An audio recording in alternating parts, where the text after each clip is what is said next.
نحمده ونصلي على رسوله الكريم اما بعد بسم الله الرحمن الرحیم. ګرانو او درنو رڼو، په تیر بیان کې موږ د جاهلیت د زمانې د عربو د دینی، اقتصادي او اخلاقی حالاتو په اړه خبرې وکړې. موږ وپېژندله چې هغه وخت خلک په کومو تیارو کې ژوند کوي او انسانیت تر کومه حده راکښته سوی و. خو نن انشاء الله موږ د یوې نوې او ډېرې مهمې موضوع په طرف ګام اخلو. نن به د بشریت د ستر لارښود حضرت محمد صلی الله علیه وسلم د سپېڅلي نسب په اړه خبرې وکړو او هغه سترې تاریخي پیښې به راوسپړو چې د ده د مبارک ژوند له پیل سره تړاو لري. موږ به واورو د زمزم د څاه ورکېدو او بیا را پیدا کېدو حیرانونکې کیسه، د فیل د واقعې هغه ستره معجزه چې الله تعالی د خپل کور د ساتنې لپاره ښکاره کړه، او دا حقیقت چې ولې د رسول الله صلی الله علیه وسلم نسب تر ټولو پاک او غوره نسب ګڼل کیږي. نو له تاسو ټولو څخه هیله ده چې تر پایه راسره پاتې سئ تر څو د دې ایمان افروزو کیسو او عبرتونو څخه برخمن سئ. د رسول الله صلی الله علیه وسلم د نسب سلسله په درو برخو ویشل سوې ده. یوه برخه داسې ده چې اهل سیر او نسب پوهان یې په صحت اتفاق لري او دا برخه تر عدنانه پورې ده، او بله برخه بیا داسې ده چې ځینې اهل سیر یې صحیح بولي او ځینې نورو توقف پکښې کړی دی. دا د عدنان څخه تر ابراهیم علیه السلام پورې ده. درېیمه برخه یې بیا هغه ده چې بې له شک او درواغ او غیر صحیح امور پکښې راجمع سوي دي، او دا د ابراهیم علیه السلام څخه تر آدم علیه السلام پورې رسیږي. اوله برخه محمد صلی الله علیه وسلم بن عبد الله بن عبد المطلب، اصلي نوم یې شیبه دی، بن هاشم، اصلي نوم یې عمر دی، بن عبد مناف، اصلي نوم یې مغیره دی، بن قصی، اصلي نوم یې زید دی، بن کلاب، بن مره، بن کعب، بن لؤی، بن غالب، بن فهر، چې لقب یې قریش او قریش قبیله هم دته د انتساب له امله قریش بلل کیږي. بن مالک، بن نضر، چې اصلي نوم یې قیس دی، بن کنانه، بن خزیمه، بن مدرکه، اصلي نوم یې عامر دی، بن الیاس، بن مضر، بن نزار، بن معد، بن عدنان. دا د نبی علیه الصلاة والسلام د نسب شجره ده. اوس راځو نبوي کورنۍ، د رسول الله صلی الله علیه وسلم کورنۍ د ده جد د ده ونیکه هاشم ته د انتساب له امله په هاشمي کورنۍ مشهوره ده. نو بې ځایه به نه وي که د هاشم او له ده څخه وروسته حالاتو باندې لږ رڼا واچوو. هاشم لکه مخکې چې مو وویل، هغه وخت چې بنو عبد مناف او بنو عبدالدار د سولې په نتیجې کې منصبونه سره وویشل، نو د سقایې او رفادې مسؤلیت د بن عبد مناف کورنۍ هاشم سړي په غاړه واخیست. هاشم یو مالدار او معزز سړی و او هغه لومړنی سړی و چې په مکې مکرمې کې وهاجانو ته شوروا او ډوډۍ ورکړې ده. اصلي نوم یې عمر دی، خو څرنګه یې چې ډوډۍ په شوروا کې میدوله نو په هاشم مشهور سو، ځکه هاشم میده کوونکي ته وایي. او د قریشو دواړه سفرونه، هغه که د ژمي که د اوړي، دا دواړه د اول ځل دپاره ده رواج کړه.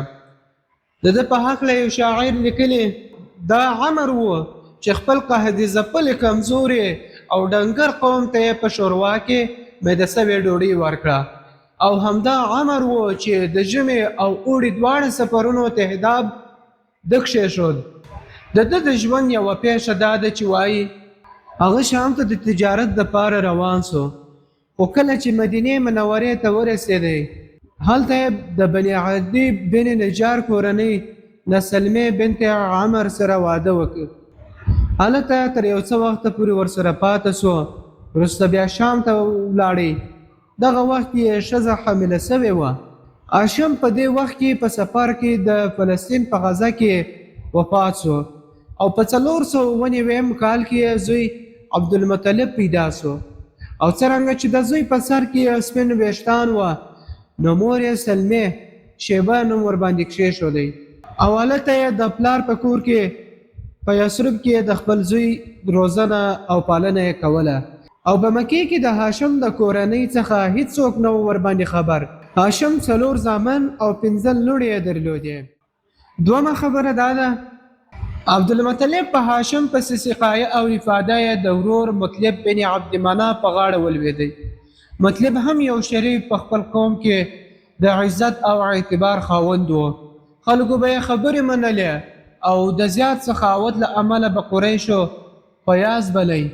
شیبه یعنی عبدالمطلب چې کله په مدینه منوره کې 10 کلن سو اکا مطلب یې ورباندې خبر سو ورپسې ورغی چې مکې ته یې راولي. کله چې ولید نو له سترګو څخه یې اوښکې روانې سوې په غېږ کې یې ټینګ ونیوی او په خپله سپرلی یې ورسره سپور کړ. خو عبدالمطلب ورته وویل زه تر هغه وخته در سره نه ځم تر څو چې مې مور راته اجازه نه وي کړې. نو مطلب یې مور ته وویل چې دا وراره مې را سره ولېږه خو مور یې دا خبره ونه منله.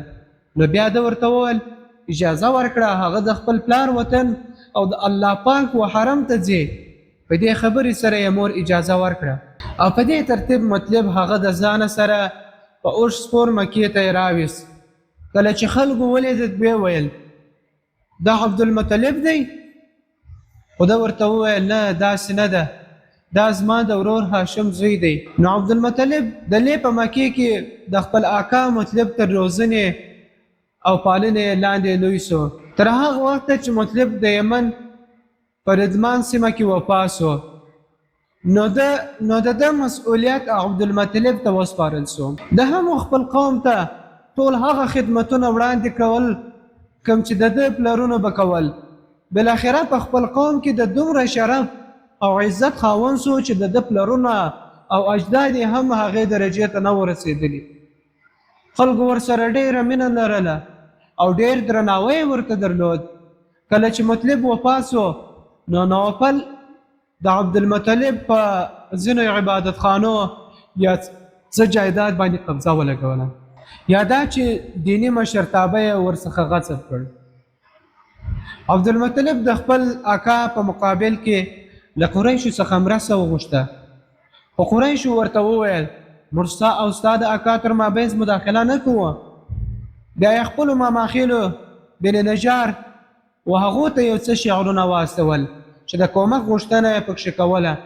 نو ماما یې ابو سعد بن عدي له 80 سپرو سره را روان سو. د مکې په ابطح کې یې واړول.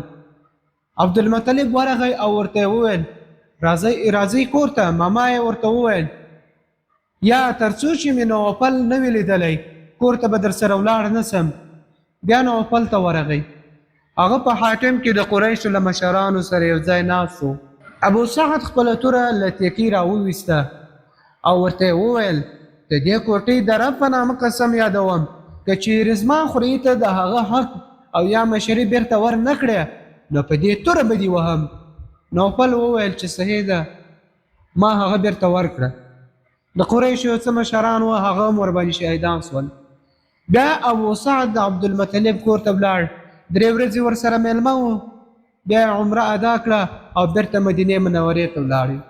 په دې پیښې پسې مناف د بن هاشم په خلاف له بن عبدالشمس بن عبدمناف سره یو تړون وکړي او کله چې خزاعه ولیدل چې بن نجار د عبدالمطلب ملاتړ وکړ نو یې وویل هغه عبدالمطلب لکه څرنګه چې ستاسو له اولادې څخه دی همدا ډول زموږ له اولادې څخه هم دی او په موږ هم حق لري چې مرسته یې وکړو.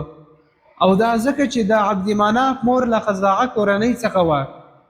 نو همدا و چې د خزاعه کورنۍ خلکو په دارالندوه کې د نوفل او بن عبدالشمس په خلاف له بن هاشم سره یې تړون امضا کړي او دا تړون و چې بیا وروسته د مکې د فتح سبب سو. د بیت الله شریف په امورو کې عبدالمطلب له 2 مهمو پیښو سره مخامخ شوی و. یوه د زمزم کوهي کیندل او بل د فیل واقعه وه. د دې پیښې لنډیز داسې دی عبدالمطلب په خوب کې د زمزم څاه په کیندلو مامور کیږي.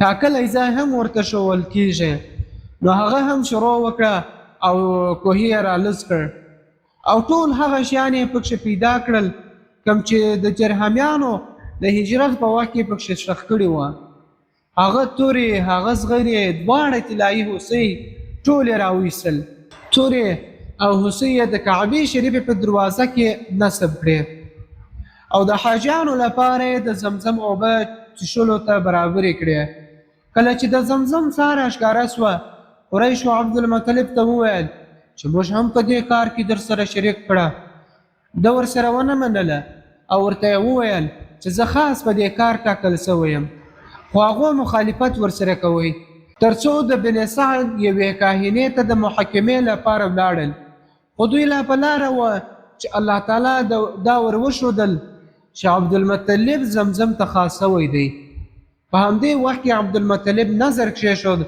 او ویې ویل که چیرې الله تعالی لس زامن راکړل او ټول ځوانان سول نو یو به په کعبه شریف کې ذبحه کوم دوهمه پیښې سره چې عبدالمطلب مخ سوی و هغه د فیل واقعه وه د دې کیسې خلاصه داسې ده چې ابرهه صباح الحبشي چې په یمن کې د نجاشي نماینده و نو ده ولیدل چې عرب کعبې شریف ته د حج لپاره ځي نو ده په صنعا کې یوه لویه کلیسا جوړه کړه او غوښتل یې عرب هم دلته د کعبې په ځای د دې کلیسا حج وکړي د ابرهه دا خبره د بن کنانه یوه سړي واورېدله نو د شپې په تیاري کې کلیسا ته ننوت او قبله یې په مرداري ور ولړله ابرهه چې له پیښې څخه خبر سو ډېر په غوسه سو 15,000 تکړه لښکر یې د مکې په طرف روان کړه تر څو کعبه شریفه ونړوي ورسره نه یا 14 فیلان هم وه پخپله په یوه لوی فیل سپور و روان سول تر څو مغمس سیمې ته منطقې ته ورسېدل هلته یې لښکر سره برابر کړئ فیلان یې آماده کړل او مکې ته د ننوتلو په تکل کې سوه خو کله چې د مزدلفې او مینا په مابینځ کې د محصر سیمې ته ورسېدل فیل یې چوسو او د مکې په طرف یې قدم نه پورته کوي بل هر طرف ته به چې روان کړی وای په ځغاستو تللی خو چې د کعبې په طرف به یې مخ سو ځای پر ځای به کښېنست دوی په دې حالت کې و چې الله تعالی یو سیل مرغان ورباندې وګمارل او دوی یې په پخو سویو شګو وویشتل او په دې سره الله تعالی دوی لکه ځپل سوي او خوړل سوي بوس داسې وګرځول د مرغانو له ابابیل او قمر سره ورته والی درلودی اوږدې مشوکې نرۍ وزر او پیرړۍ لکۍ یې درلودې له هر مرغه سره د نخود د دانې په اندازه درې کاڼې وه چې یوه به یې په مشکه کې او دوې نورې به یې په منګولو کې نیولې وې او په هر چا چې به یې دا کاڼې ورې لکې پرانپره پر شخص به ولګېد اندامونه به یې پرې سول او مړه به سو ټول په دې کاڼو ونه لګېدله خو دوی د ډېرې بیرې څخه هرې خواته دې خواته هغه خواته ځغاستل یو بل یې تر پښو لاندې کوئ که کتل به دې هرې خواته او په هره چینه به د دوی مړي پراته وه ابرهه په خپله په یوه داسې مرض مبتلا سو چې د ګوتو سرونه یې ولوېدل او تر څو چې صنعا ته ورسېدی نو یو بې بڼکې چرګ ورڅخه جوړ سوی و او هلته یې سینه 2 ځایه سوه زړه یې ورڅخه راووت او مردار سو قریش د دې لښکر د ویرې څخه وغارونو ته او د غرو و سرونو ته تللي وه او کله چې الله تعالی هغه لښکر دړې وړې کړ دوی بیرته ډاډه او په سکون سره خپلو کورو ته راوګرځېدله دا پیښه د زیاتره تاریخ پوهانو په نظر د رسول اکرم صلی الله علیه وسلم تر مبارک میلاد 55 ورځې مخکې د محرم په میاشت کې واقع سوې ده چې دا نیټه د 1501 کال د فبروري میاشتې د وروستیو او یا د مارچ له لومړنیو سره سمون خوري دا پیښه په حقیقت کې یو مقدماتي او تمهیدي نښه وه چې الله تعالی د خپل رسول صلی الله علیه وسلم او خپل کور بیت الحرام لپاره ښکاره کړه ځکه وینو په داسې حال کې چې د بیت المقدس اوسیدونکي مسلمانان دي او مشرکین او د الله تعالی دشمنان ورباندې مسلط کیږي لکه په 1588 کال د بخت نصر حمله او په 80 کال باندې د رومیانو سیطره خو کعبه شریفه سره له دې چې اوسېدونکي یې مشرکان وه، نصرانیان چې هغه وخت مسلمانان وه، دې تسلط نسو ورباندې پیدا کولی. د دې پیښې خبر د وخت په ټوله متمدنه نړۍ کې خپور سو، ځکه هغه وخت حبشي له رومیانو سره نږدې اړیکې درلودې. فارسیانو خو د دوی هر څه تر نظر لاندې درلودل او په کمین کې ورته ناست وه، او دا یې کتل چې رومیان او ملګري یې څه کوي او له څه سره مخامخ کېږي. دا وجه وه چې په دې پیښه پسې فارسیان سملاسي یمن ته راغلل. هغه وخت د متمدنې نړۍ مشري له رومیانو او فارسیانو سره وه. د واقعي دنیا حیرانه کړه. د هر چا توجه یې د بیت الله شریف مقام او درجې ته راواړوله، او دا یې ورته وښودله چې یوازې همدا خو نه ده چې الله تعالی ورته قدر او شرف ورکړی دی، او یوازې همدا د تقدیس وړ ده. نو که د دې مقدس ځای کوم اوسېدونکي په نبوت مشرف کېږي، نو دا د همدې پیښې غوښتنه او مقتضا ده. او په دې سیمه کې د رسول اکرم صلی الله علیه وسلم ظهور په حقیقت کې د الله تعالی هغه حکمت په ګوته کوي کوم چې په دې پیښه کې د هغه حکمت په اساس مشرکین پر نصرانیانو باندې پیدا سي، په داسې طریقې سره برلاسي کړي وه چې د اسبابو له دایرې څخه لوړه وه.